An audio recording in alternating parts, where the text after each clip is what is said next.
Nomor 11. Ji Pyong adalah seorang pelaut, sedang mengemudikan kapalnya di suatu danau seperti pada gambar berikut. Dia ingin menjalankan kapalnya bertanda huruf K menuju ke lokasi bertanda segi 5 warna kuning D dengan menggunakan sebuah robot autopilot yang mengemudikan kapal sepanjang garis putus-putus. Pada satu satuan waktu, robot menggerakkan kapal satu langkah sesuai dengan arah utara, timur laut, timur tenggara, selatan, barat daya, barat, barat laut, sesuai gambar mata angin yang ada. Ini mata anginnya. Misalnya dengan perintah 1U, maka kapal akan bergerak ke utara, 2TL akan bergerak 2 langkah ke timur laut, setiap titik dinyatakan dengan titik hitam pada peta. Oke, berarti rute mana yang akan membawa kapal ke tujuan dengan jumlah langkah paling minimum tanpa menabrak pulau? Tuliskan jawaban Anda seperti format pada contoh tanpa tanda baca apapun.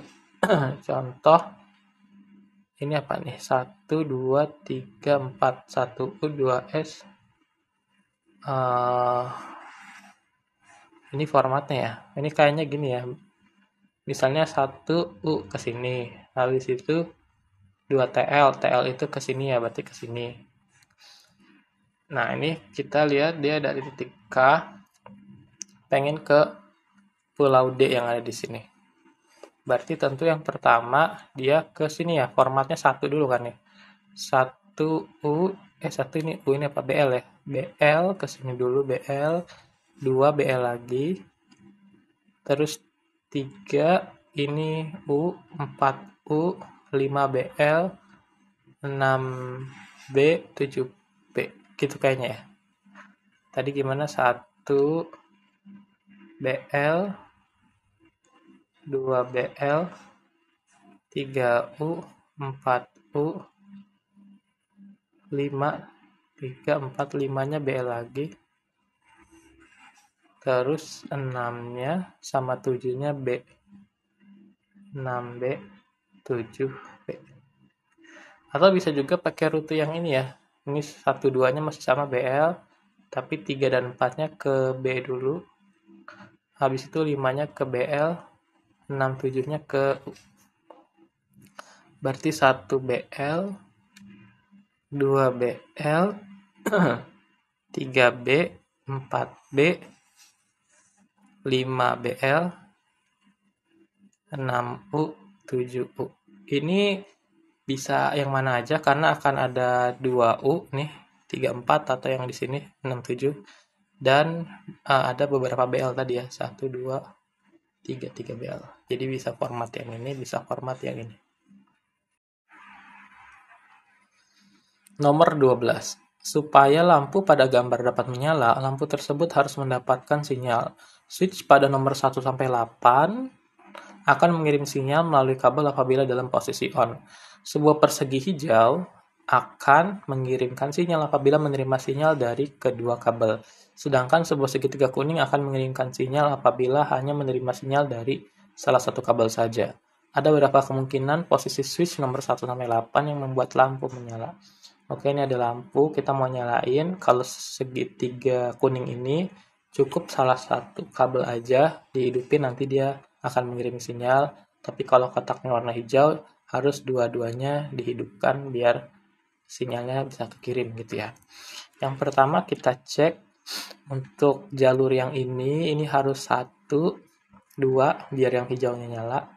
Terus yang segitiga kuning cukup 3 atau 4 saja ya. Jadi kita tulis 1, 2, 3, 4-nya nanti. Nah, untuk yang ini bisa 5 sama 6 wajib ya dua-duanya biar hijaunya nyala. 5, 6, 7 dan 8-nya tidak perlu. Mengapa? Karena ini ada segitiga kuning. Kalau segitiga kuning cukup dari salah satu jalur aja. Nah, tadi karena warna hijau di sini sudah dapat sinyal, otomatis ini akan bisa mengirim sinyal ke sini. Ini yang pertama. Yang kedua, 1, 2, 3. Ini 1, 2, 3. Tapi berikutnya kita pakai yang 7 aja. 5, 6-nya nggak usah. Karena kan tadi udah ya. Nah, kalau 7 udah dihidupkan, otomatis yang segitiga kuning ini pasti dapat sinyal karena cukup 1 aja dari 7 ini udah cukup. Nanti ini karena ngirim sinyal segitiga kuning dapat 1 jalur udah cukup, ini akan ngirim ke sini. Jadi 1 2 3 7. Berikutnya 1 2 3. Tadi sudah 1 2 3. Tadi 5 6 sudah, 7 sudah, sekarang 8. Jadi sinyalnya akan dikirim dari switch nomor 8 saja cukup. Ini akan nyala, ini terkirim juga, cukup 1 nyala, ini akan terkirim ke sini ya. Sisanya kita akan pakai yang 4 ini ya. Karena 3 sudah dipakai, tinggal yang 4 yang belum. 1 2 4. Posisi belakangnya sama 5 6. 1 2 4. Berikutnya 7. 1 2 4. Berikutnya 8. Berarti totalnya ada 6. Ini kan yang diminta kemungkinannya 6 kemungkinan.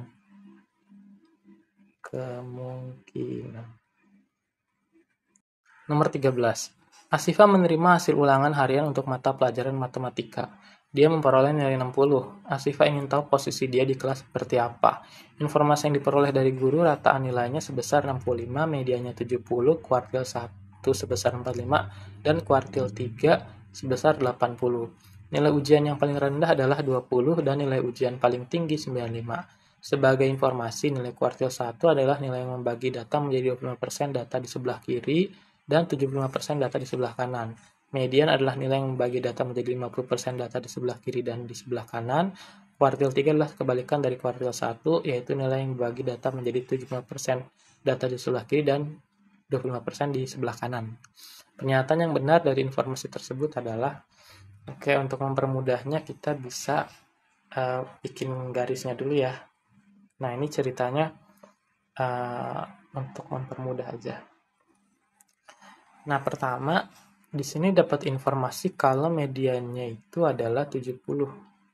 Jadi siswa yang ada di tengah-tengah ini nilainya 70. Ada juga siswa yang di kuartil 1 di sini itu nilainya tadi 45. Dan yang di kuartil 3 itu adalah berapa tadi? 80 ya. Tuh. Nah, Asifa dia ini nilainya 60. Berarti dia posisinya di sini ya, antara 45 dan 70. Kita tulis aja Asifa di sini. Nah, untuk persentasenya ini kan awalnya ada garis panjang, terus kita bagi jadi 2 bagian. Di sini 50%, totalnya di sini 50%, atau secara detail di sini 25% masing-masing di kiri dan juga di kanan masing-masing 25%. Nah, itu ya gambaran data, sebaran data. Nah, tinggal kita cek ya pilihan A, B, C, D, E. Dia termasuk siswa yang berada pada posisi 50% dari jumlah siswa di kelasnya yang nilainya lebih dari 70. Ini nggak mungkin nilainya Asifa lebih dari 70, karena nilainya Asifa itu tadi berapa? 60 ya. Si Asifa nilainya 60, bukan lebih dari 70. B. Dia termasuk siswa yang berada pada posisi 25% dari jumlah siswa di kelasnya yang nilainya lebih dari 45. Nah, ini ya, yang lebih dari 45 itu totalnya 75%, bukan 25%. C. Dia termasuk siswa yang berada pada posisi 75% dari jumlah siswa di kelasnya yang nilainya lebih dari 70. Yang nilainya lebih dari 70 itu 50%, bukan 75%. Dia termasuk siswa yang berada pada posisi 25% dari jumlah siswa di kelasnya yang nilainya kurang dari 80. Yang nilainya kurang dari 80 itu ada 75%, ini juga salah. Dia termasuk siswa yang berada pada posisi 50% dari jumlah siswa di kelasnya yang nilainya kurang dari 70. Nah, ini nilai 70 yang kurang dari 70 itu ada 50% kalau di total ini. Berarti ini yang benar. Nomor 14. Saya membuat kode dengan merepresentasikan huruf hanya dengan menggunakan angka 1 dan 0 seperti berikut. Ini kodenya, ini hurufnya E, I, L, O, U, V, Y gitu ya. Ini penjabarannya sama. Saya menggunakan huruf-huruf tersebut untuk menulis sebuah pesan yang ditujukan kepada salah satu sahabatnya. Kemudian dia mengganti setiap huruf dengan kode yang sesuai dan mengirimkan hasilnya kepada sahabatnya tersebut. Jika saya mengirim sahabatnya kode ini, pesan yang ditulis oleh Sam adalah, kita cek ini dulu ya, satu, yang depannya satu ada nggak ada nih ya, 1010 itu L, terus habis itu 0010 ini O, terus habis itu ini ada 1 3 kali, habis itu 0, ini love, habis itu ini ada 0 itu love terus ada lagi 1 nih ya, 1010 love ini L, terus 1101 itu Y, kodenya lovely. 15. Joni sangat menyukai susu beruang madu. Hampir setiap hari ia membeli susu beruang madu ini. Setiap selesai minum susu ini, Joni selalu menyimpan kaleng susu itu. Tak terasa saat ini kamar Joni sudah penuh dengan kaleng susu. Agar tidak merusak pemandangan, maka Joni menyusun kaleng tersebut menjadi bentuk-bentuk segitiga, misalnya 6 kaleng disusun membentuk segitiga dengan urutan 3, 2, 1. Paling atas di mana setiap tingkat memiliki selisih sebanyak 1 dan dihasilkan segitiga dengan tinggi 3 tingkat.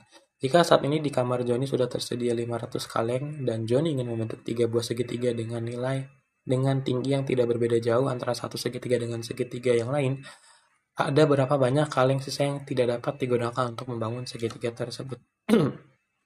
Yang ditanya kaleng sisa ya, dari 500 kaleng. Berarti ini 500 dikurangin SN. Kita nulisnya SN apa ya? SNA aja ya. Ditambah SNB ditambah SNC. SNA, SNB, SNC itu berarti tumpukan pertama, kedua, dan ketiga. Contoh tumpukannya itu misalnya ini ada 2 tumpuk, ini ada 3 tumpuk, ini ada 4 tumpuk contoh ya. Jadi jarak tumpukannya tuh nggak jauh beda, ini 2 tumpuk, 2 tingkat ya, berarti ini 3 tingkat ke atas, ini 4 tingkat ke atas. Tapi tentu angkanya bukan 2, 3, 4, itu tadi cuma contoh aja. Nah, terus kita harus mencari nih SNA, SNB, SNC. Sebenarnya saya nggak tahu rumus pastinya tuh ada atau enggak, cuma dari beberapa percobaan diketahui bahwa SNA-nya ini adalah S16, SNB-nya tuh B-nya adalah S17, dan SNC-nya adalah S18 ini. Nanti tinggal 500 dikurangin hasil jumlahnya dari ketiga tumpuk kaleng ini. Untuk S16 ini rumusnya SN-nya itu SN sama dengan, karena ini aritmatika, kalian bisa pakai rumus aritmatika ya, deret aritmatika. Berarti N per 2 plus 2A plus UN kalau nggak salah, atau kalau saya singkat sih ini bisa pakai N per 2 terus nanti dikali N plus 1 sebenarnya, karena jarak antara ABCDE nya atau antara suku-sukunya itu cuma 1 gitu ya. Dari mana kita bisa tahu dari sini, suku pertamanya tuh 1, kedua tingkat bawahnya lagi 2, tingkat berikutnya 3, tingkat berikutnya 4, dan seterusnya. Berarti A-nya 1, B-nya ini juga 1. Ini kalau masih bingung, tumpukannya tuh ibaratnya gini ya.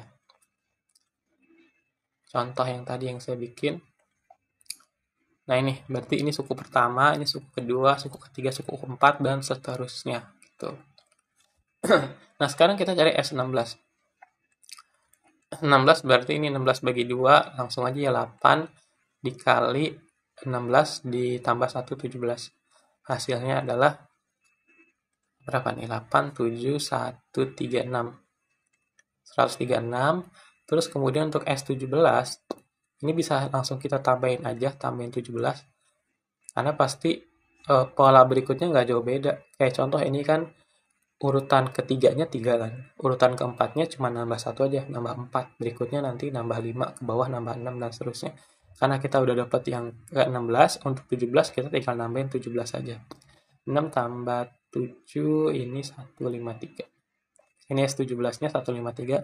Dan untuk S18 ini juga sama, tinggal ditambahin 18 aja. 3817171. Ini S18 ya. S18, S17, S16. Ini tinggal kita masukin ke sini. 136 plus berapa tadi? 153 plus 171. 500 dikurang dijumlahin ini 460, berarti sisanya itu adalah 40. Ini sisa kaleng yang tidak terpakai, 40 kaleng. Nomor 16, Nashwa sedang berjalan-jalan di mall. Tiba-tiba dia melihat penjual permen lollipop dengan berbagai ukuran, dan Nashwa tertarik untuk membeli permen lollipop namun hanya membawa uang 50.000. Nashwa menanyakan kepada penjualnya berapa harga permen lollipop. Penjual menjelaskan bahwa permen lollipop bulat untuk yang kecil adalah 5.000, yang sedang 10.000, dan yang besar 20.000. Untuk lollipop yang ukuran kotak harganya berbeda 2.000 lebih mahal dibandingkan permen yang bulat. Nashwa berpikir untuk membelikan 2 orang adiknya dan 1 orang sepupunya. Dengan uang yang dimiliki Nashwa, ukuran dan bentuk permen lollipop mana yang dia bisa beli jika dia menerima kembalian 4.000. Diketahui bahwa uang Nashwa itu 50.000, nanti kembalinya itu 4.000. Berarti yang terpakai ini pasti 46.000 gitu. Dan 46.000 ini dipakai untuk membelikan 2 orang adiknya dan 1 orang sepupunya. Berarti dia akan beli 3 permen. Kita lihat ya pilihan jawaban mana yang sesuai dengan ini ya, uang dan jumlah permennya. Yang pertama 3 lollipop dan 1 permen ini tidak sesuai karena totalnya jadi 4 permen. Ini bisa 3 permen, tandain. Ini 3 plus 2 ini enggak, ini 5 permen. Ini 2 dan 3 ini juga enggak, ini 5 permen. 2 dan 1 ini bisa. Jadi kita uji yang 2 dan 5 aja, pilihan 2 dan pilihan 5. Yang pertama 1 lollipop bulat sedang dan 2 permen lollipop bulat besar. Tadi yang bulat sedang ini 10.000. Nah, kalau dia beli 1 yang sedang berarti 10.000 plus 2 permen bulat besar. Nah, kalau bulat besar ini tadi 20.000. Ya, dikali 2, 10.000 dikali 2 berarti 40.000. Totalnya 50.000. Ini nggak mungkin ya, ini salah, karena pasti yang terpakai 46.000. Kita cek yang lain. 2 lollipop kotak sedang, yang kotak tadi harganya bedanya 2.000. Berarti kalau yang sedang tadi 10.000 yang bulat, kalau jadi kotak nambah 2.000 jadi 12.000 gitu ya. Dia beli 2, tinggal 12 kali 2 24.000 plus 1 permen lollipop kotak besar. Nah, tadi yang besar ini kan 20.000. Tapi karena ini bentuknya kotak nambah 2.000 jadi 22.000. Dijumlahin hasilnya 46.000. Berarti yang benar 2 lollipop kotak sedang dan 1 permen lollipop kotak besar. 17. Hyejin dan Dusik menghias ruangan dengan menggunakan 18 jenis ornamen hiasan berbeda, macam-macam yaitu bulat, lonceng, dan bintang, yang masing-masing memiliki 3 ukuran, kecil, sedang, besar, dan 2 tipe, polos dan berpola. Dusik memilih ornamen hiasan favorit, dan Hyejin ingin menebak yang mana dengan mengajukan pertanyaan tentang ukuran, bentuk, dan pola ornamen hiasan favorit Hyejin. Favorit. Hyejin hanya dapat mengajukan pertanyaan yang jawabannya adalah ya atau tidak. Contoh pertanyaannya, apakah ornamen favoritmu memiliki pola? Hyejin hanya mengajukan pertanyaan yang memberikan informasi baru padanya. Berapa jumlah pertanyaan maksimum yang dia perlukan untuk menentukan ornamen hiasan favorit Dusik? Di sini diketahui dari sisi bentuknya itu ada 3 ya, ada bulat, lonceng, sama bintang. Kita tulis dulu bentuknya. Jadi apa? Bulat, lonceng, sama bintang. Terus dari sisi ukuran ada 3, kecil, sedang, besar. Ukurannya ini kecil, sedang, atau besar. Terus dari sisi apa lagi nih? Ini ya tipe, ada dua, ada polos sama berpola. Tulis ya, polos atau ada polanya. Yang ditanya adalah pertanyaan maksimum yang dapat diajukan untuk mengetahui ornamen favorit si Dusik ini apa gitu. Oke, pertama dia akan nanya bentuk. Bentuk yang akan ditanya itu bulat atau enggak gitu ya. Kayak misalnya bentuknya bulat atau tidak. Nanti jawabannya ya atau tidak gitu lah. Atau apakah bentuknya bulat? Jawabannya ya atau tidak. Kalau mau maksimum berarti nih jawabannya harus tidak. Biar bisa nanya berikutnya. Apakah bentuknya lonceng? Nanti ya bisa jawab ya, bisa jawab tidak. Nah, untuk bintang ini nggak perlu ditanya ya. Kenapa nggak perlu ditanya? Kan udah ditanya bulat sama lonceng. Ketika bulat tidak, berarti lonceng ditanya nih. Apakah bentuknya lonceng? Misalnya jawabannya iya. Otomatis kita nggak perlu nanya bintang. Kalaupun jawabannya tidak bukan lonceng, ya berarti otomatis pasti bentuknya bintang karena nggak ada bentuk yang lain. Kalau bukan bulat, bukan lonceng, pasti bintang. Berarti ini 2. Begitupun dengan ukuran, tipe nanyanya juga sama ya. Ini akan cukup 2 pertanyaan dan yang tipe juga sama. Apakah memiliki pola gitu misalnya atau apakah polos? Cukup ditanya satu aja. Gitu. Ini 1. Berarti maksimum pertanyaannya adalah 5. 18. Pak Andi memiliki kebun anggur yang luas. Dari hasil perhitungan Pak Andi, terdapat sebanyak 6.000 butir anggur yang siap dipanen. Untuk melakukan pemanenan, Pak Andi dapat memilih untuk menggunakan 3 jenis alat, yaitu alat A. Alat ini akan memanen sebanyak separuh dari total anggur yang ada setiap kali pemakaian. Misalnya jika saat ini terdapat 200 butir anggur, maka dengan alat A, Pak Andi akan dapat memanen 100 butir anggur, sehingga tersisa 100 butir anggur. Alat A ini hanya dapat digunakan maksimal sebanyak 4 kali. Alat B, alat ini dapat memanen anggur sebanyak 5 buah anggur dalam setiap kali pemakaian. Misalnya jika saat ini terdapat 100 butir anggur, maka dengan alat B, Pak Andi akan dapat memanen 5 butir sehingga akan tersisa 95 butir. Alat B hanya dapat digunakan sebanyak 70 kali. Alat C, alat ini dapat memanen anggur sebanyak 1 buah anggur dalam setiap kali pemakaian. Alat ini dapat digunakan sebanyak yang diperlukan, tidak ada batasan. Untuk setiap pemakaian alat manapun, Pak Andi harus mengeluarkan biaya sebesar Rp2.000. Berapakah biaya total terkecil yang perlu dikeluarkan Pak Andi untuk memanen semua 6.000 butir buah anggurnya dalam rupiah? Oke, karena semua harga alatnya sama setiap kali pakai, kita maksimalin yang besar dulu ya dampaknya, yaitu alat A. Alat A ini bisa memanen separuh ya total anggur yang ada. Kita pakai alat A. Nah, ini kan anggurnya ada 6.000. Terus dipakai sekali, berarti sisa setengah. Jadinya 3.000. Terus kita masih bisa pakai alat A lagi. Sisa 3.000 tadi, nanti berkurang setengahnya sisa 1.500. Kita pakai lagi alat A 1.500, nanti berkurang setengahnya sisa 750. Dan alat A bisa dipakai sekali lagi karena kan tadi maksimal 4 kali ya, kita maksimalin aja. 750 dikali setengahnya berarti sisa 300 berapa nih? 50 ya? 350. Oke. Berikutnya kita pakai alat B karena alat B ini bisa 5 buah anggur nih. Kita pakai alat B dan alat B ini bisa 70 kali. Nah, kita maksimalin aja ya. 5 dikali 70 kali. 5 kali 70, 350. Berarti, ini tadi salah ngitung nih. Nah, mungkin habis. Ini pasti 375. Gitu ya, 750 setengah 375. Berarti sisa berapa nih? Sisa 25 kan? Dari 375 kurang 350. Berikutnya kita pakai alat C.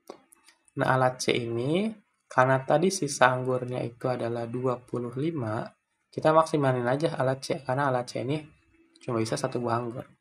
Nah, udah nanti sisanya adalah 0. Pakai semua nih. Nah, kita totalin ya. Ini A ini 4 kali kepake. Yang B terpakai 70 kali, 70. Yang C terpakai 25 kali, 25. Ditambahin jadi 99, dikali harganya tadi 2000. 99 kali 2000 adalah Rp198.000.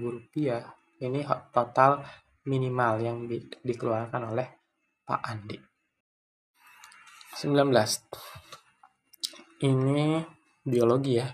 Chi et al. 2021 membandingkan pengaruh dari keberadaan dan konsentrasi fosfat rendah sedang tinggi terhadap perkembangan tanaman kentang dengan kultivar berbeda-beda. Agria, Lady Claire, Lily, Milva, Sieglinde, Verdi. Hasil dari studi diperlihatkan oleh gambar grafik di bawah. Ini grafiknya. Huruf yang sama pada garis konsentrasi fosfat di grafik menunjukkan tidak adanya perbedaan secara nyata pada tinggi tanaman. Berdasarkan hasil grafik di bawah, manakah varietas tanaman yang menunjukkan adanya perbedaan nyata dari tinggi tanaman antara tiga perlakuan fosfat? Nah, di sini dikatakan kalau tadi hurufnya sama ya. Huruf yang sama ini menunjukkan tidak adanya perbedaan kayak gitu. Dan yang ditanya itu adalah yang menunjukkan adanya perbedaan nyata. Berarti hurufnya nggak sama kayak gitu. Nah, kita zoom aja ya biar kelihatan. Yang pertama ini tipe Agria. Ini ada A, A, B. Nah, ingat kalau sama berarti nggak terlalu beda gitu ya. Berarti ini kita skip karena ada dua yang sama. Lanjut, yang Lady Claire ini tipe B-nya ini sama ya, berarti ini sama kayak tadi, ada yang sama. Yang Lily ini ada yang sama juga, yang A-nya. Terus Milva ini juga sama ya, ada yang sama A.